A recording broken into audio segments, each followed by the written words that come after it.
જય શ્રી કૃષ્ણ। આજે રાત્રે હલ્દી અને રાસ ગરબાનો પ્રોગ્રામ હતો, પણ અમે બહુ જ થાક્યા હતા, એટલે પાછું સવારે વહેલા ઉઠવાનું હતું એમ વિચારી અને અમે સૂવા માટે જતા રહ્યા। લગ્નમાં આવવાનો સૌથી મોટો ફાયદો તો મને સવારે થયો, કેમ કે આવડી મોટી થઈ અને એ પણ ગામડામાં જ મોટી થયું, છતાં પણ આવી મસ્ત પ્રભાતિયા સાંભળીને સવાર તો ક્યારે નથી જોઈ। જાન લઈને જવાનું મુહૂર્ત 5 વાગ્યાનું હતું અને લગ્ન સમૂહમાં હતા અને અમારી ફઈની છોકરી અને છોકરા બંને ના હતા। વરરાજા સાથે અમે પણ ગામના થોડા ઘણા મંદિરના દર્શન કરી દીધા। સાડી લાવી હતી, પણ આખો દિવસ સાચવવી થોડી અઘરી લાગતી હતી, એટલે મેં ડ્રેસ પહેરીને જ ચલવી લીધું। અમારા ભાઈને તો ભાઈ બસમાં બેસતા જ પાછું ખાવા જોઈએ, એટલે એ એની ધૂનમાં મસ્ત થઈ ગયો।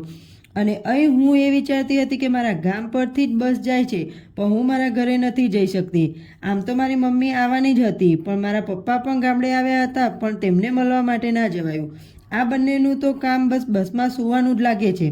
ફાઇનલી અમે સમૂહ લગ્નના સ્થળે પહોંચી ગયા અને આ મારી મમ્મીનું મામાનું ગામ છે અને અહીં હું વિયાન જેવડી 5-6 વર્ષની હતી ને ત્યારે આવી હતી। ત્યારબાદ આજે મને આવવાનો મોકો મળ્યો। મમ્મીના માસી, મામા, ભાઈ, ભાભીને બધાને મળવાનો મોકો મળી ગયો અને વાતો કરવામાં ક્યાં ટાઈમ જતો રહ્યો ખબર જ ના પડી।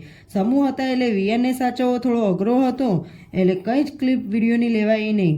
ચલો હવે નેક્સ્ટ વિડીયોમાં મળીશું, ત્યાં સુધી જય શ્રી કૃષ્ણ।